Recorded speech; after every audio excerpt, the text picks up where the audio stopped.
Hi, Karen from Quantum Heart Awakening. This is a divine feminine support reading. So, what's been really interesting, before I was on YouTube, I've been pulling twin flame soulmate cycle cards and spreads for a while, and I have not ever experienced this much cohesion between masculine and feminines. I think we have about 3 or 4 cards that the masculine actually received in my last Divine Masculine support reading.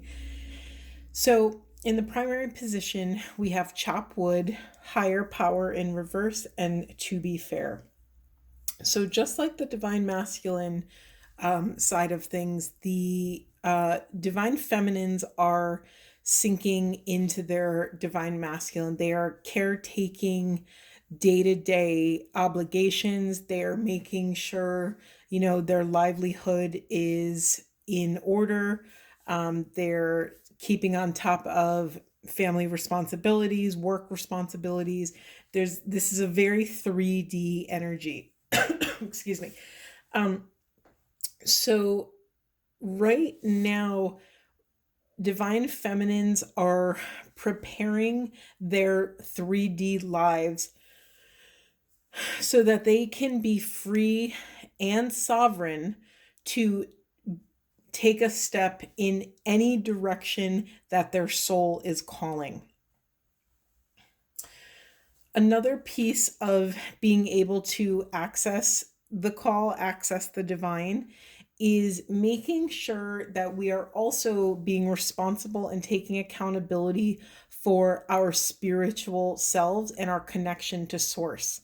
I know personally for myself that when I go a few days, weeks, even months without doing my certain prayers or my rituals or even moving my body, doing yoga, whatever it may be, I start to feel a little bit out of whack. So, divine feminines, check in with self and within your life and see if there's anything that needs to be tweaked in your with your connection to source or your rituals to further nourish and nurture your connection to source.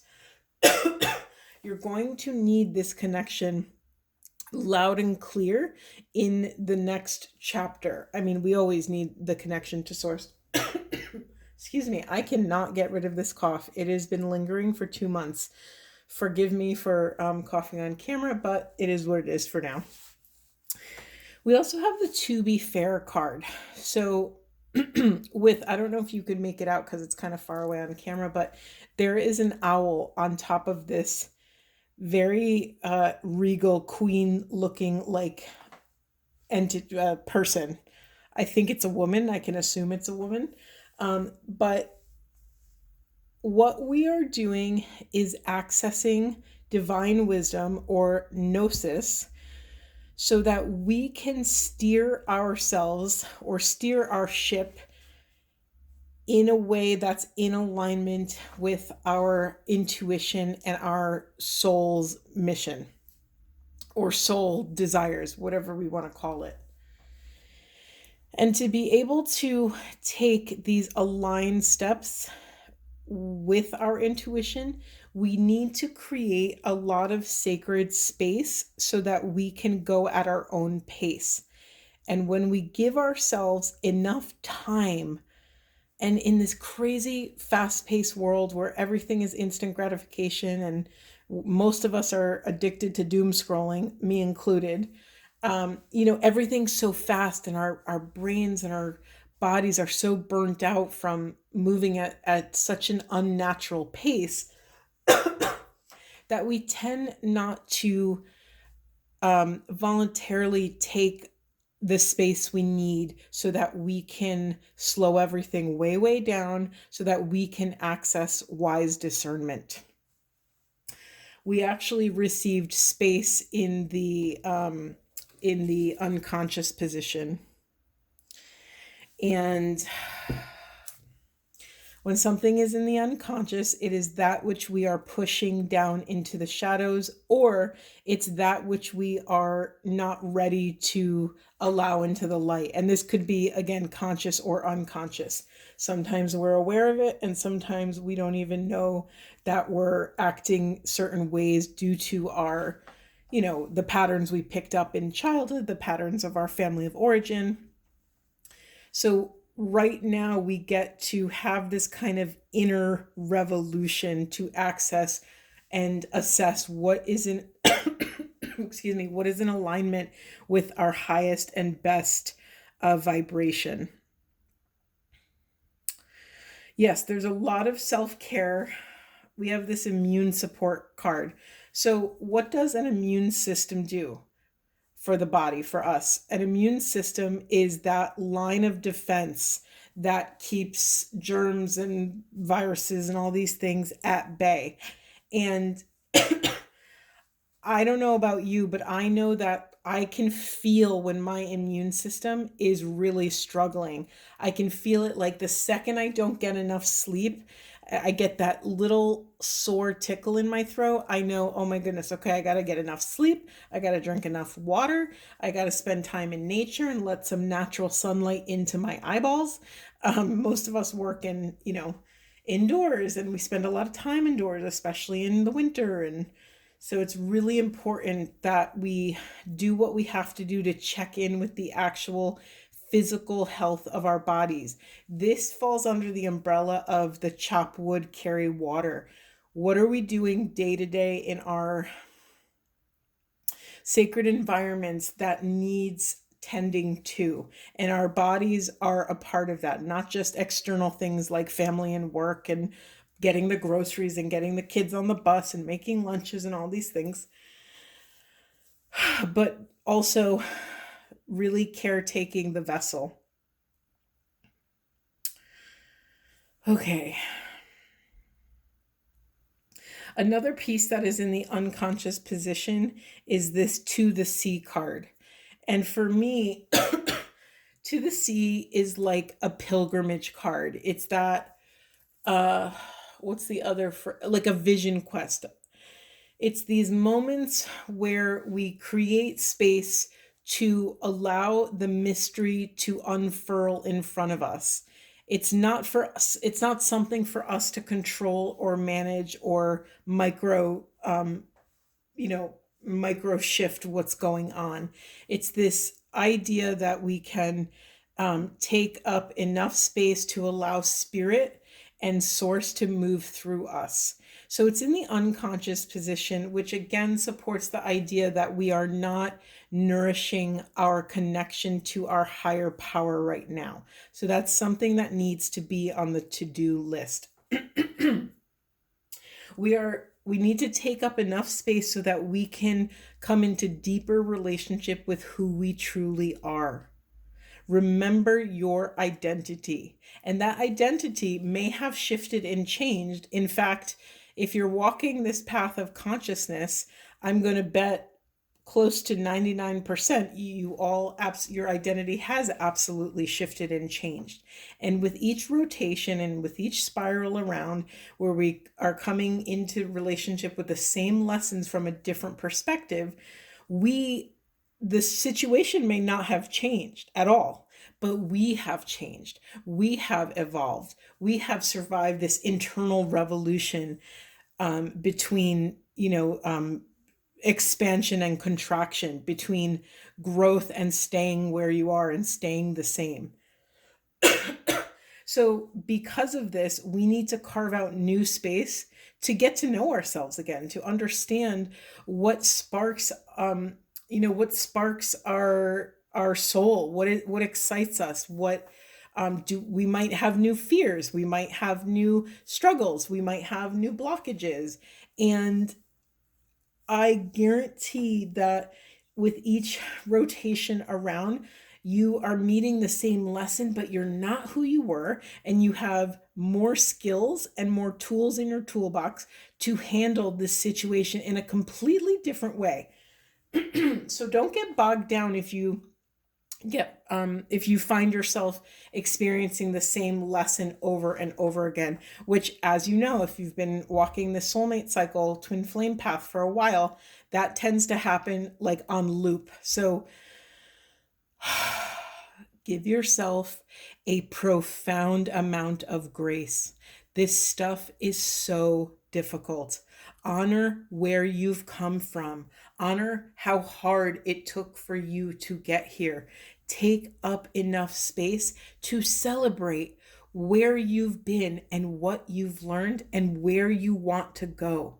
You are worthy to fall in divine love with yourself. By doing this, it will expose the next level of your soul's ambition. Excuse me. We also, when we take up enough space to go at our own pace, we are being kind to our nervous systems. And in doing that, our bodies, our spirits learn that they can actually trust us. And when they trust us, they will actually bring us even more information that we get to come into relationship with and do this dance all over again. We will feel the electric current of our soul, and the soul will trust us to bring us wisdom, and we trust the soul to help us make sense of this divine experience in this human vessel. Practice a profound amount of patience. This work is, you're doing this work and investing in yourself for the long term. You are investing in creating a legacy of love for yourself, your loved ones, and the planet. Remember, your only job on this path to illumination is to caretake and be a sacred steward of your piece of the infinite, of your piece of the grid of unconditional love and infinite oneness. That's all you have to do. We don't have to change the planet. We just have to change ourselves, and do so in the kindest possible way. In doing that, we will gain access to our soul's creativity, that creative expression, that natural bubbly life force that wants to bubble up and meet the world in joyful abundance. Divine feminine energy is like water, right? We will flow around and through and fill any container, any structure. We are shapeshifters and can move through difficult energies, grounded and connected with source, and embodying and moving with this juicy magnetism that I'm so sorry for clearing my throat. We get to be these magnetic creatures that do not chase, that do not cling or reject, that sit on their yummy, delicious, bedazzled throne and magnetize everything they possibly need from this seat of power, from this seat of self, or the seat of the soul. That was a lot. And I'm losing my voice as we go deeper into it, which is interesting. I've been coughing for 2 months and I haven't once lost my voice. So I feel like this is actually a piece of the divine feminine message. So yeah, really steep in yourself, and steep just like a tea bag steeps in hot water. Allow yourself to steep in the soul so that you can become a bolder and richer flavor of self. Listen to the wants, needs, desires, fears, and boundaries of the soul. You are ready to tackle this next formation of consciousness, however it shows up, however it wants to move through you.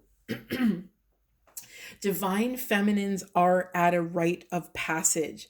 They are looking in the mirror and being accountable for what they see. We have access to profound divine truth. Everything is getting clarified. We are able to, divine feminine energy is able to identify illusions much more quickly now. And we get to create sacred space and boundaries around that which allows us to stay in the seat of soul on our throne. We are allowing the mystery to come into our kingdom. We are no longer afraid of it. We are no longer clinging to an external source or a masculine or anything, a job, to access our sovereignty. We are no longer, let me say it like this, we are no longer outsourcing our sovereignty to a partner or to a job or to a family member. We are strong enough to stay in our seat, and we trust ourselves, and we trust the tools that we have. We trust that self can handle whatever the mystery brings to us. It's not something we go looking for. Again, it is something we magnetize to self. Our only duty here is to honor our agreements with our soul, to honor our mission. And that is to caretake this God, love, oneness frequency, this unity consciousness. That's it.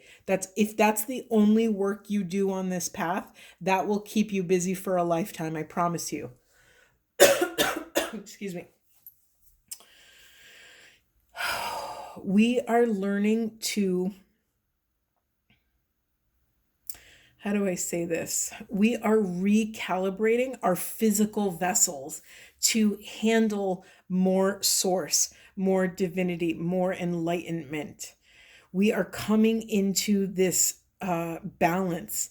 And because our masculines have stepped up, and I'm saying our interior masculines have stepped up, we have access to more of a balanced way of coming into relationship with the 3D and the 5D energies.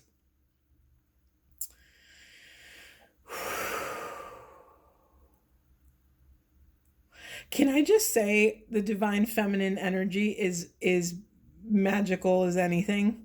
Can we just talk about, imagine if you, I think most of us has seen either in real life or on a show or in a book, or most people, when they think of a magnetic woman or a magnetic feminine energy, it usually conjures up something specific, right?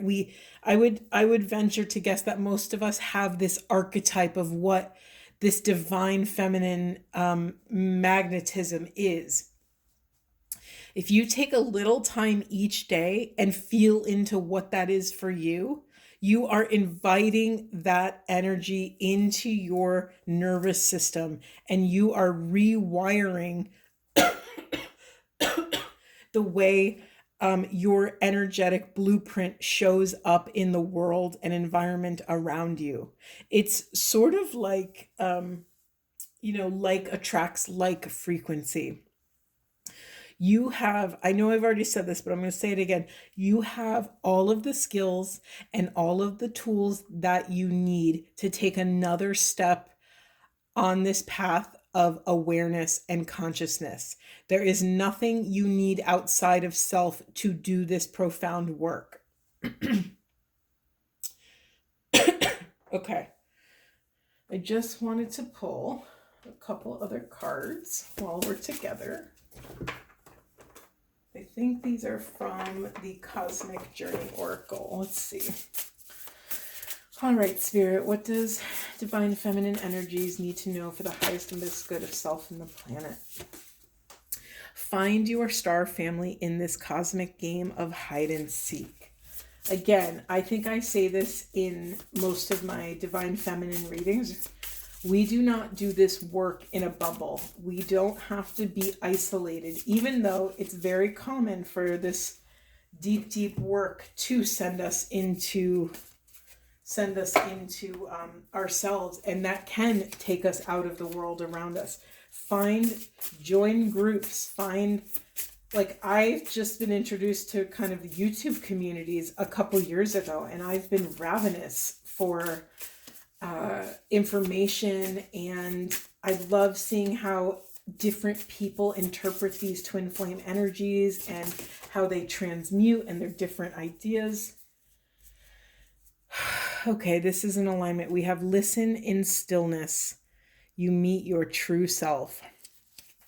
Again, this is speaking to taking up enough time to create, literally carve out a space, maybe even carve out a space in your home. Maybe you can create a little altar even, so that you can have a physical reminder and a physical space where you can connect to the divine. And if you don't, maybe that space is your car on your way to work. Maybe you give 5 minutes on your commute to inviting source in and asking source to keep the connection open through between you both throughout the day. Something that when I'm stretched very thin, something that I forget all the time, and I have to bring myself back to center to remember that if I don't know how to do something, if I don't know how to handle something, we are always able to invite the divine to help us figure it out. I mean, I like to just pray straight to God. Some people have, angels or archangels or spirit guides, whoever is that divine, grounded, wise presence for you. I just say, God, I don't know which way to turn. Help me find a path through this difficult situation. And then I let it go. I don't think about it. I trust in that the divine is shifting the world around me so that I can step deeper into my soul mission. Again, my responsibility of what I can take accountability for is my side of the street. What is on my side of the street that I can be responsible for? And that the main thing is cultivating my internal God frequency. And when something comes in that knocks me out of the God frequency, which is all day, every day, in allowing myself to be in that space of practice of calling my spirit back from places it doesn't belong. We do this over and over and over again. One of my mentors, James Finley, someone, I think he shared this story. I don't know who asked who, but someone asked one of the monks, what do they do in the monastery all day? And I love this answer. The monk responded to the guy and was like, we fall down and get back up. We fall down and get back up. We fall down and get back up. Man, isn't that the truth for what life is? I mean, that's it, right? The last card we have is 3, see through the perfectly purple lens of your galactic destiny. Yeah, remind self that we are part of a greater soul family, right? There is no other. There is only one consciousness. So we're never again doing this work alone. We have so many resources at our fingertips. We just have to remember. This is so perfect. I just flipped over the deck and I got your 111-year-old self. This is the coolest thing that we could have gotten right now, because I'm talking about accessing divine wisdom. You can access the wiser version of yourself from the future or from the past, or how, time is an illusion, but you know what I mean. We have access to more support and more wisdom than that which just exists within ourselves. I'm just going to try to get, yeah, okay, yep, claim your power. Like I said, there is nothing you need outside of yourself to take another step forward in alignment with your highest and best good. Surrender to receive transformation, magnetism through gratitude. Thank you so much for being here. Thank you for your divine presence and taking space and time out of your day. I hope this was supportive, and I thank you for being here.